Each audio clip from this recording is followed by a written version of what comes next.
satu yang penting lagi di sini adalah di dalam instalasi kelistrikan rumah tangga itu adalah sistem pencahayaan ya. Jadi bagaimana Anda mendesain sebuah sistem pencahayaan dalam sebuah instalasi listrik ya. Jadi salah satu bagian yang paling umum ya kalau di listrik itu bahkan kalau listriknya mati itu nggak bilangnya mati listrik ya, tapi mati lampu ya. Jadi pencahayaan menjadi salah satu bagian yang paling vital ya kalau di kelistrikan ya, karena sebagian besar beban itu ya kalau ada lampu berarti ada listrik ya. Jadi nomor satu pasti lampu ya, kemudian kedua baru peralatan-peralatan yang lain ya, seperti misalnya hiburan ya, televisi ya, ngecas gadget dan sebagainya. Tapi pasti nomor satu lampu dulu. Nah, ini menjadi hal yang penting ya ketika teman-teman nanti men-setting sebuah sistem instalasi.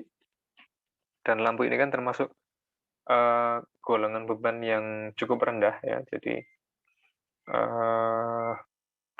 walaupun wattnya rendah ya, konsumsinya rendah, namun perannya sangat vital. Nah, bagaimana cara mendesain ya sebuah sistem pencahayaan yang baik di sini ketika Anda mendesain sebuah instalasi? Nah, di sini ada beberapa hal yang harus diperhatikan ya. Nah, ini contoh kondisi sistem pencahayaan yang existing ya, biasanya yang ada di sekarang ini ya. Contohnya penggunaan lampu TL. Nah, lampu TL ini lampu yang cukup boros ya. Jadi ini realita ya yang ada di sekarang ya, masih sangat sedikit yang menggunakan lampu hemat energi atau lampu LED. Kemudian kondisi pencahayaan ya, misalkan ini contoh yang ada di sebuah bangunan gedung ya. Jadi instalasinya kurang benar, misalkan di sebuah ruangan ya titik lampunya tidak pas di tengah dan sebagainya. Itu salah satu instalasi yang kurang baik. Nah, di dalam sistem pencahayaan itu ada istilah ya. Jadi ketika kita membatasi sebuah pencahayaan itu ada dua buah yang harus diperhatikan ya. Jadi yang pertama itu adalah batas minimum yang pertama. Jadi ketika teman-teman mendesain sebuah sistem pencahayaan itu ada batas minimum dan juga batas maksimum ya. Nah, batas minimumnya itu apa? Jadi kriteria minimal yang harus dipenuhi ya dari sebuah instalasi pencahayaan. Nah, itu namanya adalah lux ya. Nah, istilahnya adalah lux. Lux itu adalah jumlah minimum tingkat pencahayaan dalam sebuah ruangan. Nah, satuannya adalah biasanya lumen per area ya. Jadi kalau teman-teman beli lampu gitu di toko listrik gitu, biasanya ada tulisan ya, ada spesifikasinya misalkan 20 watt, kemudian 3000 lumen. Nah, itu salah satu contoh. Nah, lux menyatakan jumlah lumen rata-rata per satuan luas. Jadi lumen dibagi dengan area ya. Jadi misalkan 3000 lumen itu dipasang di misalkan lampu 20 watt ya. Lampu 20 watt dipasangkan di area kos kamar gitu ya, kos-kosan 3 kali 3. Berarti misalkan dia 3000 lumen, berarti 3000 lumen dibagi 9 gitu ya. Nah, itu sekitar 300 atau 250, berarti itu sudah memenuhi standar. Itu salah satu contohnya ya. Nah, di secara SNI ya atau secara standar nasional Indonesia ya, jadi standar nasional Indonesia itu sudah ada batasan-batasannya ya di dalam SNI-nya.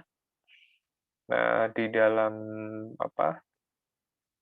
Contohnya ya, ini di sebuah rumah sakit ya. Di sini ada rumah sakit itu ada beberapa ruangan ya. Jadi ruangannya itu sudah cocok ya. Jadi misalkan ada ruang tunggu itu lumennya 200. Nah, katakanlah ya. Jadi ruang tunggu itu lumennya 200. Kemudian misalkan lagi di sini ada ruang rawat inap ya, ruang rawat inap 250. Nah, itu beberapa contoh-contoh ya. Kemudian semakin canggih lagi, ada ruang operasi, itu nilainya tentunya semakin tinggi ya, ruang operasi 300, laboratorium 500 ya, ruang rekreasi, rehabilitasi 250. Nah, biasanya paling besar memang ruangan-ruangan yang vital ya, contohnya ruang operasi ya. Kenapa sangat terang ya 500 lumayan ya, biar kegiatan operasi lebih mudah ya, lebih mudah ketika melihat ketika ada kegiatan operasi. Nah, itu dinamakan lux ya, batas lumen, batas minimum. Nah, secara tabel secara keseluruhan gitu ya. Ini kalau teman-teman cek juga bisa nanti di SNI pencahayaan ya, sebuah bangunan itu juga bisa. Jadi semua ruangan itu sebenarnya sudah ada standarnya ya. Cuman ketika kita minta dipasangkan oleh para konsultan instalasi, biasanya mereka pasangnya ya asal pasang aja gitu. Misalkan mereka cuma acuannya adalah titik lampu ya. Jadi misalkan ruangan 9x9 ya berarti titik lampunya kurang lebih 6 atau 5 ya, lampunya ya ngarang aja dikasih 20 wattan asalkan terang sudah gitu ya. Nah, tapi pada kenyataannya itu ada hitungan-hitungannya ya. Jadi pada kenyataannya itu ada hitungan-hitungannya. Itu salah satu yang yang diperlukan ya. Salah satunya itu ada hitungan-hitungan. Nah, di dalam teorinya ya, lux itu harus dipenuhi, semuanya harus dipenuhi. Ketika nanti di nilai luxnya di bawah standar, maka dia tidak akan masuk ke kriteria instalasi yang baik ya, itu salah satunya. Jadi ketika mendesain itu memang harus dibenar. Karakternya biasanya nanti berpengaruhnya adalah pada tingkat kenyamanan. Jadi kalau luxnya kurang, pasti kenyamanannya kurang. Misalkan teman-teman sedang kuliah ya, atau sedang di kafe gitu, instalasinya biasanya tidak sesuai standar ya. Kafenya terlalu redup ya, remang-remang ya, atau tempat ujian terlalu gelap, remang-remang, itu salah satu juga yang bisa mempengaruhi ya.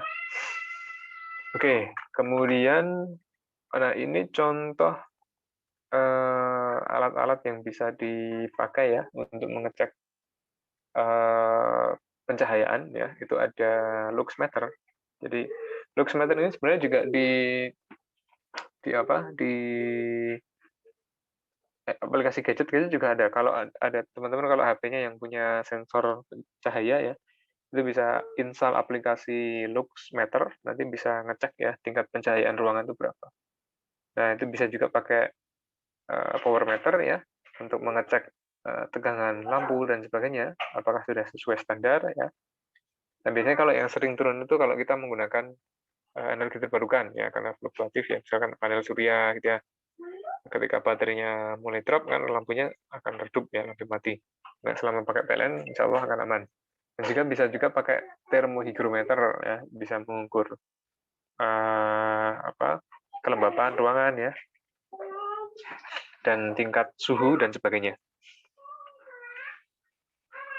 Lalu di sini adalah contoh ya, ini sebuah tingkat pencahayaan di sebuah rumah sakit.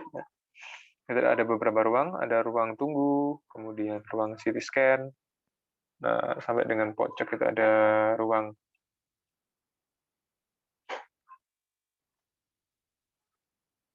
ruang-ruang yang lain ya. Jadi nilai luxnya akan berbeda-beda ya. Ketika Anda melakukan desain, tentunya tidak harus disamakan ya. Misalkan koridor itu akan berbeda dengan ruang kerja ya.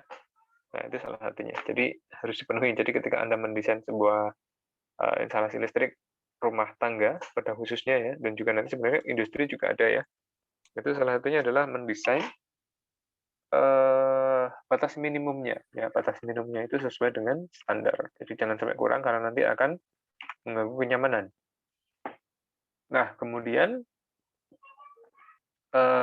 batas sekarang ketika kita berbicara daya minimum itu juga ada daya maksimum ya. Ada daya pencahayaan maksimum atau watt per meter persegi. Jadi kalau tadi satuannya batas minimumnya adalah lux, yaitu lumen per meter persegi. Kalau batas maksimumnya itu adalah watt per meter persegi. Jadi istilahnya adalah nilai watt yang diizinkan ya pada sebuah satuan luas. Nah, itu yang definisi dari batas maksimum ya. Jadi misalkan Anda beli lampu, katakanlah 20 watt ya, 3000 lumen gitu. Nah, Anda tidak diizinkan ya untuk misalkan lampunya 20 watt Anda beli 10 biji gitu ya untuk satu kamar. Nah, itu pasti akan melebihi watt per meter persegi. Nah, watt per meter persegi itu juga ada standarnya ya di beberapa tempat ya, seperti di rumah sakit ya. Contohnya misalkan eh, ruang tunggu itu watt per meter perseginya nggak boleh lebih dari 12 meter persegi, 12 watt per meter persegi. Nah, contohnya misalkan ruangan enaknya misalkan berapa ya? Ruang 3x4 gitu ya. Misalkan ada ruang 3x4. 3x4 itu kan ukuran kamar ya. Jadi misalkan ada ruang tunggu, ya dia private gitu ya, 3x4. Kemudian lampunya misalkan cuma satu. Nah, satu tapi dia 40 watt katakanlah. Misal ya, ada satu lampu tapi dia 40 watt. Nah, menghitungnya adalah jumlah watt totalnya, karena ada satu lampu doang, berarti 40 watt dibagi luas area. 40 watt dibagi 3x4, 12. 40 dibagi 12 berarti sekitar 3, nah ini masih di bawah standarnya ya, karena standar ruang tunggu ya di sini adalah 12 watt per meter persegi. Jadi nilainya tadi adalah 3, jadi masih wajar ya. Nah, berapa maksimumnya? Ya, berarti 12 dikali 12, berarti 144 watt itu paling maksimum. Nah, kalau 144 watt itu Anda bisa bayangkan kalau lampu 20 watt berarti ada 6 ya. Nah, itu ada di sebuah ruang 3x4 ada 6 lampu 20 watt. Nah, itu eh salah maaf bukan ya, 144 dibagi 12.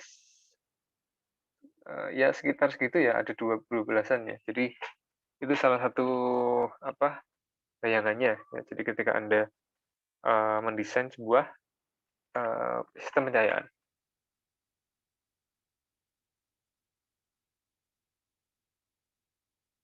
Nah, di sini setiap tempat ya itu akan berbeda. Setiap gedung ya, setiap karakter bangunan, misalkan ruang kerja dokter dengan ruang kerja guru ya atau dosen itu kan berbeda ya. Ruang kerja di lab dengan ruang kerja kantor juga akan berbeda. Ya, tentunya akan lebih banyak yang di lab ya karena melakukan eksperimen dan sebagainya ya perlu pencahayaan lebih. Tapi tidak boleh melebihi batas maksimum. Nah, lalu yang apa? Yang direkomendasikan ya itu adalah tadi lux ya, kemudian maksimumnya adalah lumen. Nah, ada juga cahaya pencahayaan ya. Jadi cahaya alami itu sangat direkomendasikan juga untuk meningkatkan efisiensi dari lampu ya. Misalkan Anda siang hari kemudian kordanya ditutup pakai lampu itu kan mubazir ya. Jadi desainlah sebuah sistem ya. Ketika mendesain sebuah kelistrikan biasanya paketan gitu ya dengan desain rumahnya, desain selubung bangunannya. Jadi bagaimana dia mendesain sebuah selubung bangunan ketika siang hari dia bisa memanfaatkan cahaya alami itu salah satu contohnya. Jadi lampunya bisa dihemat.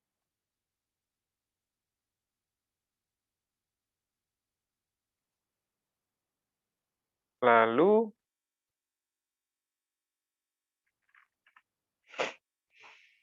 nah itu contoh ya bagaimana step-step ketika kita mendesain sebuah sistem instalasi di sebuah bangunan ya. Yang pertama adalah tentukan tingkat pencahayaan rata-rata yang ingin di-set gitu ya untuk flux standar ruangan. Nah, itu berdasarkan tabel ya. Misalkan Anda mau men-set ruang tamu itu di 200 lux, misalkan itu jadi itu ditetapkan ya. Kemudian tentukan sumber cahaya ya, sumber cahaya yang ingin dipakai, mau pakai jenis lampu apa, flat, lampu pijar ya, atau efisiensi tinggi dan sebagainya. Terus tentukan armatur ya yang akan digunakan, apakah satu lampu itu isinya 2 atau 3 atau satu lampu isi 1 itu kan macam-macam ya.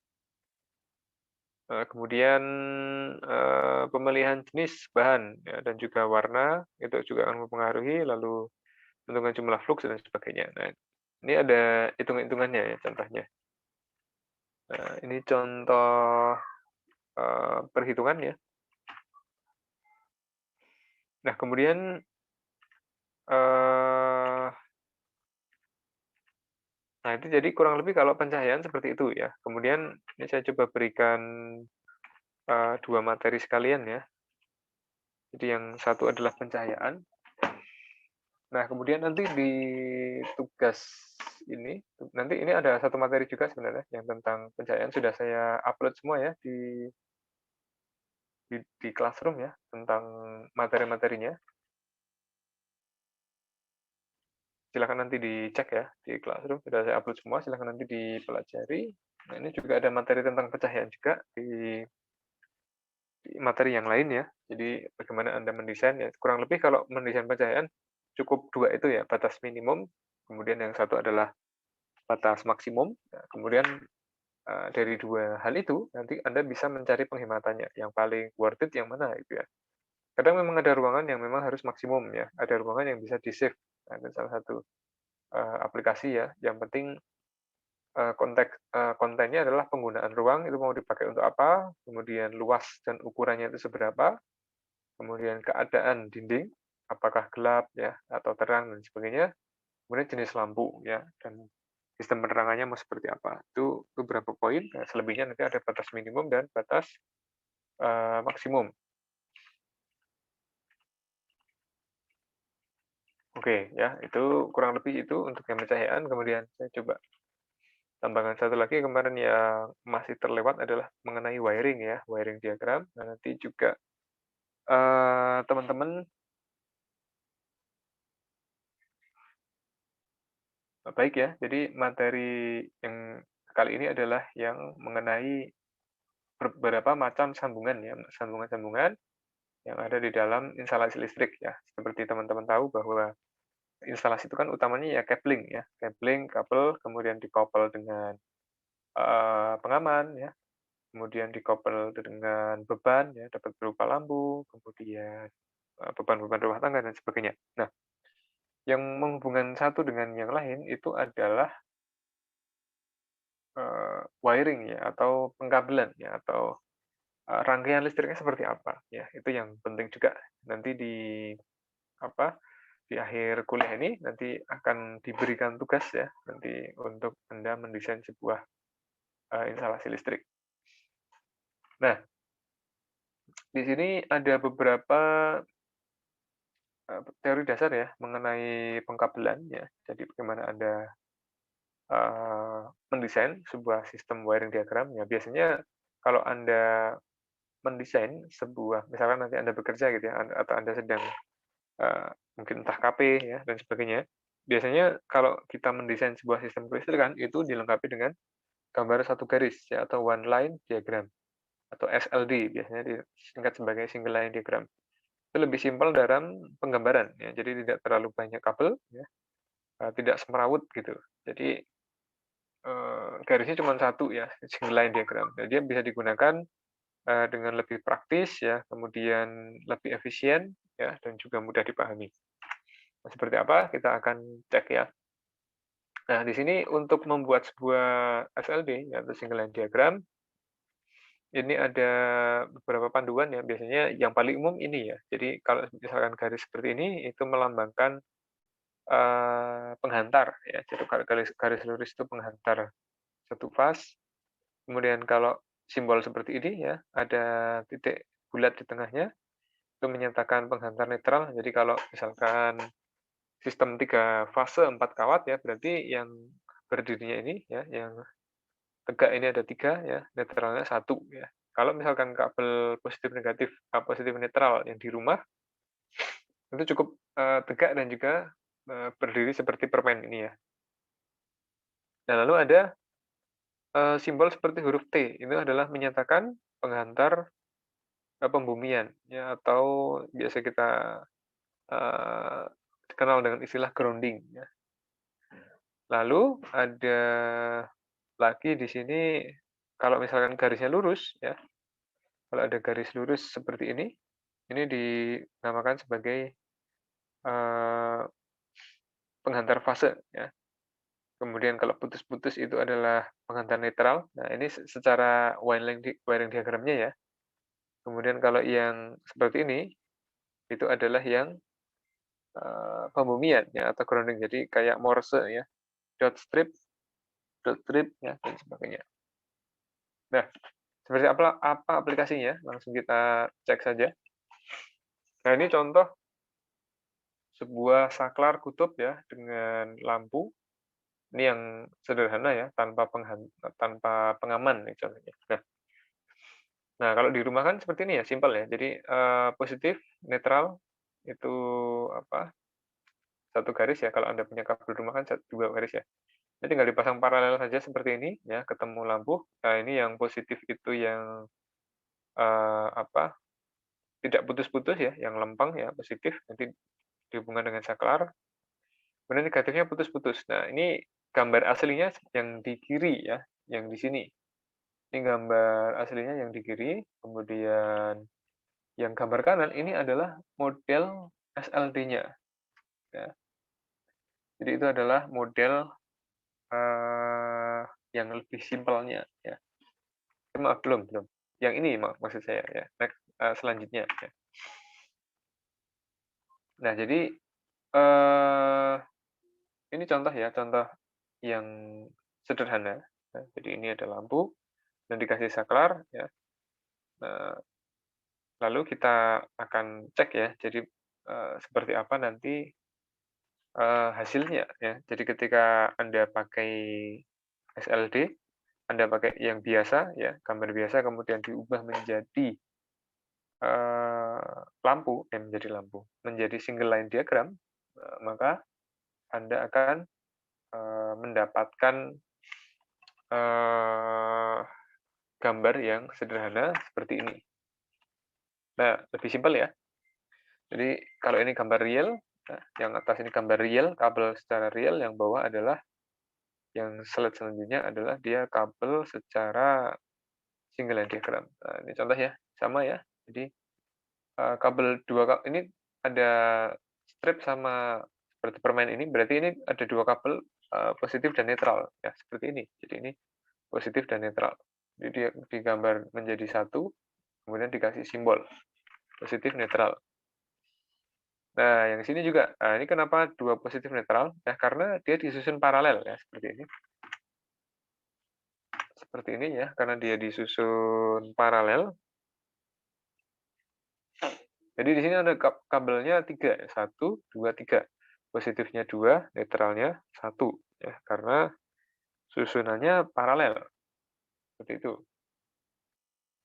Jadi gambarnya akan seperti ini ya. Positifnya 2, paralel 1. Kemudian yang sini ya. Kenapa ini positif semua? Ya karena seperti ini ya. Nah, jadi ini saklar ini dilewatkan di positif ya, kemudian baru masuk ke lampu. Jadi ini positif 2. Maka garisnya 2. Seperti ini. Nah, kemudian ini jadi 3 ya. Ini saklar. Jadi saklar itu simbolnya seperti ini ya kalau di wiring diagram. Jadi dia seperti apa ya kalau gini ya? Ya, pokoknya seperti ini ya saklar. Ini lampu bentuknya seperti ini. Ya, ini kenapa dia plus min? Ya karena aslinya hanya ada dua kabel yang terkonek dengan lampu ya. Positif dan netral. Nah, maka jadilah single line diagramnya seperti ini. Lampu itu simbolnya X seperti ini ya. Kemudian ini KKD ini stop kontak maksudnya. Jadi dia cuma diambil dari positif dan negatif, ya maka di sini single line diagramnya seperti ini, kemudian yang di sini juga. Nah, itu contoh salah satu pembuatan single line diagram ya yang ada di sistem instalasi. Jadi ujung-ujungnya adalah ketika teman-teman mendesain sebuah instalasi perumahan itu adalah membuat single line diagram ya. Single line diagram itu seperti apa ya. Contohnya seperti ini. Nah, ini ada yang lebih kompleks lagi.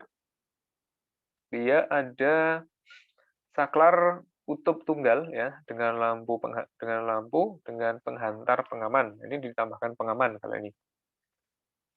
Nah, prinsipnya sebenarnya sama ya. Jadi kita gambarkan dulu ya.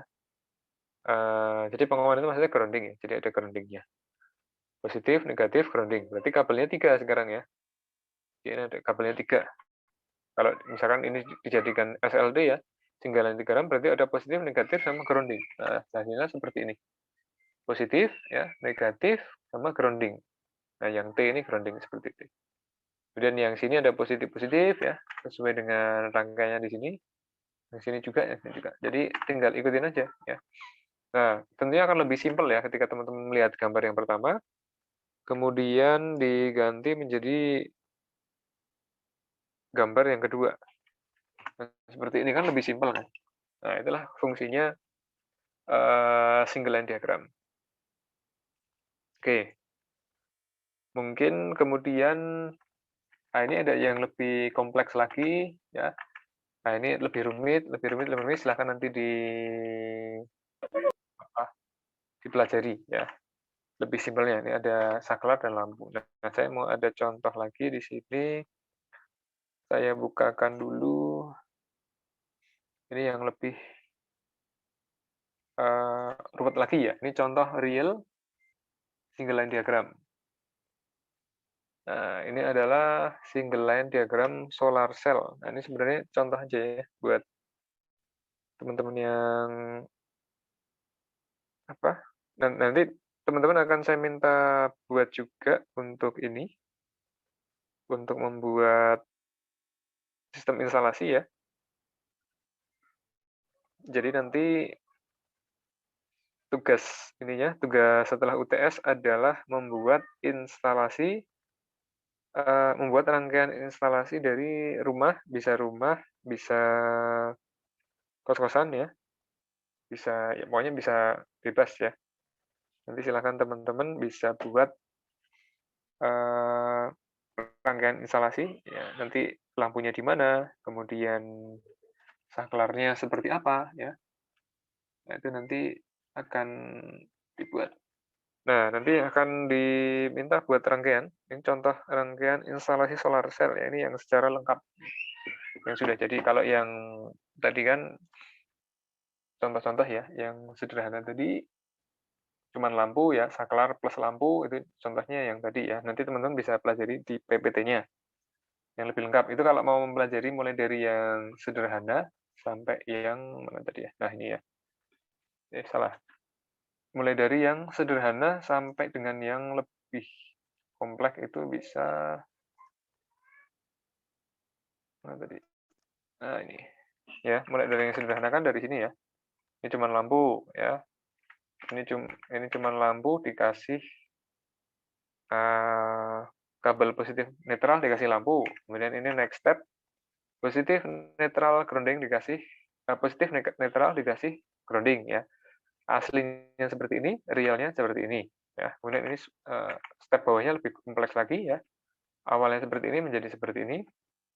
Awalnya dan nanti yang real ya nanti akan menjadi contohnya ini. Nah, ini contoh single line diagram. Ini solar cell yang insya Allah akan dipasang di lab ya. Jadi di lab inovasi kita sedang mendesain sebuah solar cell kapasitas 5,6 kW. Contohnya, ini contoh ya. Mungkin nggak terlalu kelihatan ya. Ini saya gede, saya zoom saja sebentar.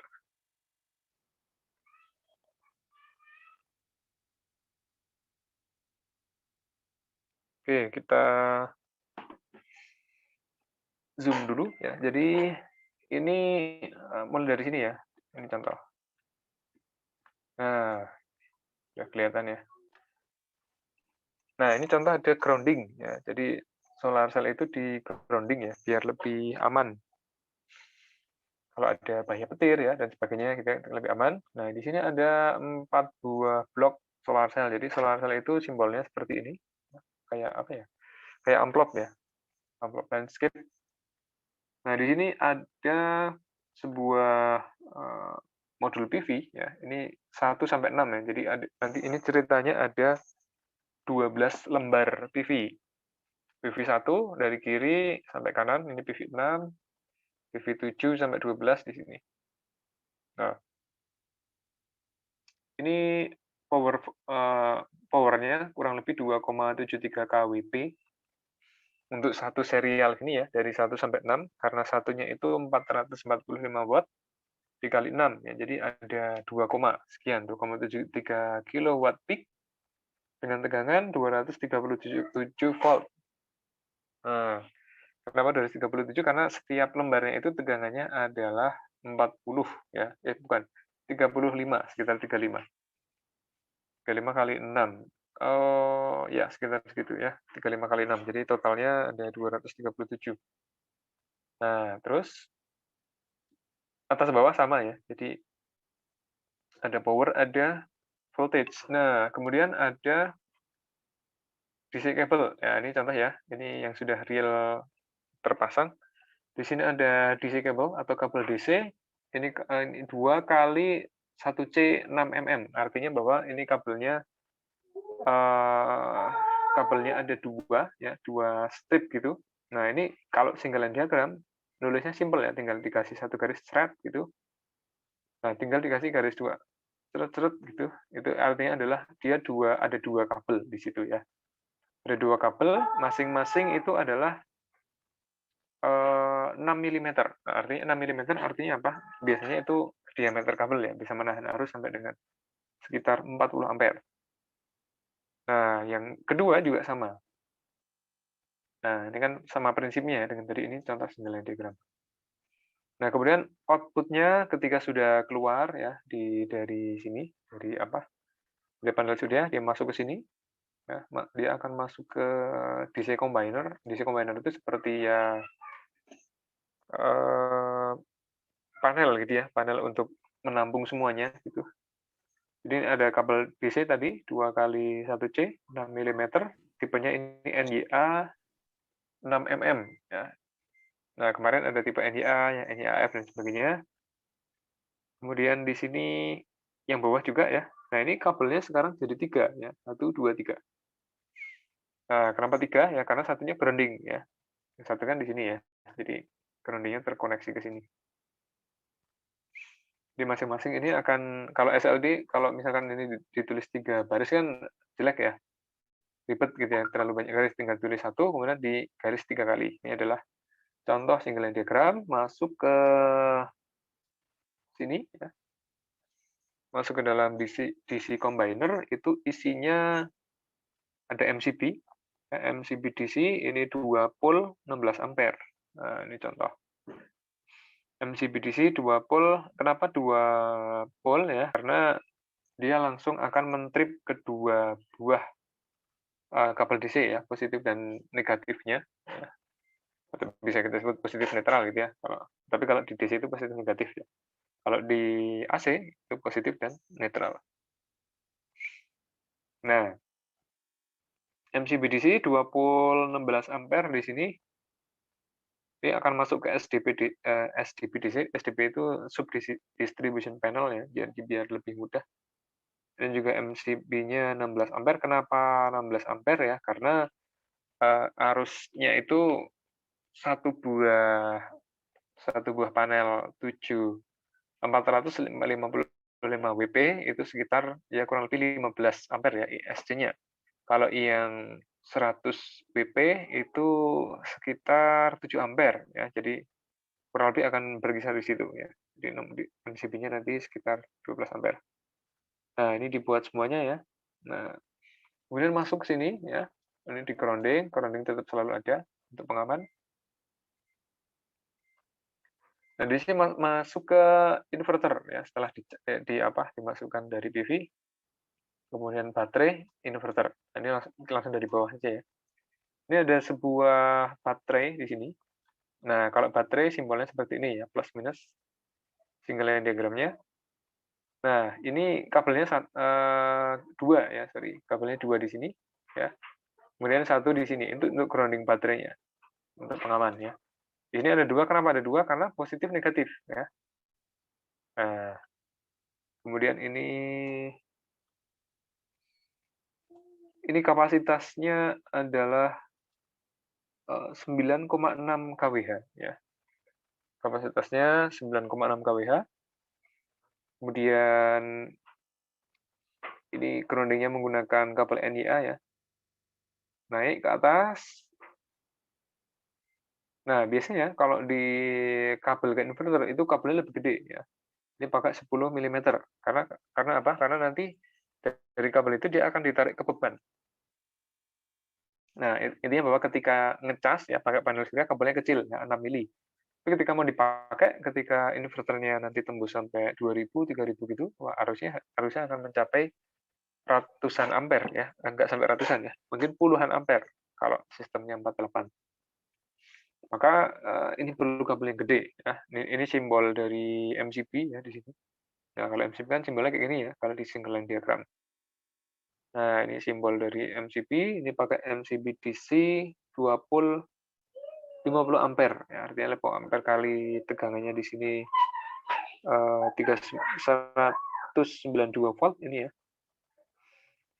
Nah, dia berarti bisa sampai dengan 5.000 ya, 5.000 watt sekitar segitu. Ini baterainya 50 Ah, tegangan tinggi ya, 192, 200 kali 50 itu kan 10.000 ya, hampir 10.000. Jadi dia menggunakan tegangan tinggi DC 50 volt. 192 volt, hampir 200 volt. Kalau kita kasih MCB-DC di sini 50 ampere itu pas ya. 50 ampere. Oke, kemudian naik ke atas ya ke inverter. Di sini ada simbol inverter. Kalau di single line diagram simbolnya seperti ini. Dia inputnya DC, outputnya adalah AC. Ya, jadi ini inputnya DC, outputnya adalah AC. Ini contoh single line diagram dan inverter. Nah, kemudian setelah masuk di sini akan masuk di sini ini kabelnya ada banyak ya. Nah, ini sudah masuk ke AC combiner, yang artinya bahwa ini sudah mulai masuk ke beban.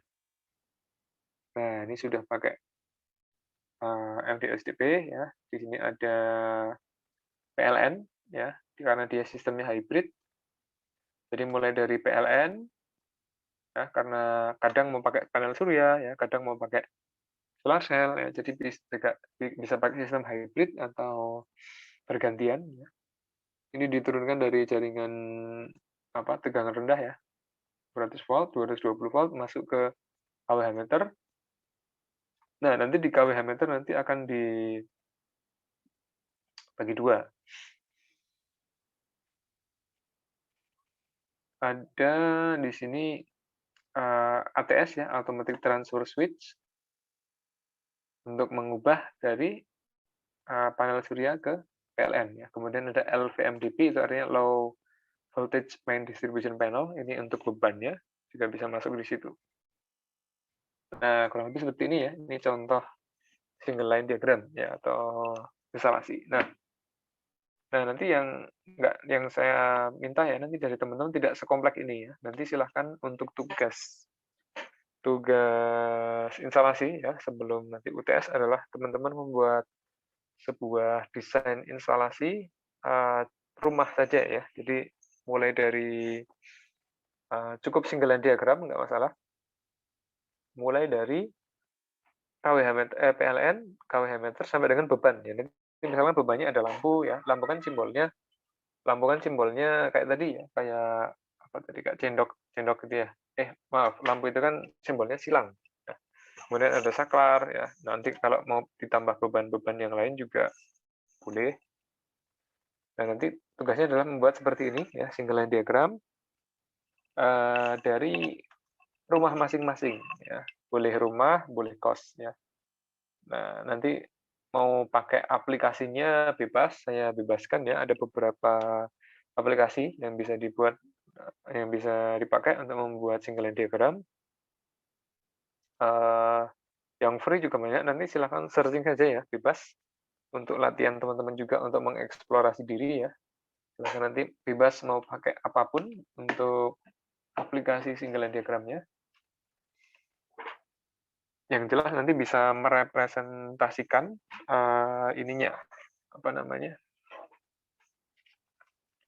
rangkaiannya. Jadi teman-teman bisa tahu, oh ternyata ketika membuat instalasi harusnya seperti ini gitu. Nah, seperti itu ya. Nanti secara detail nanti tugasnya akan posting di Classroom ya.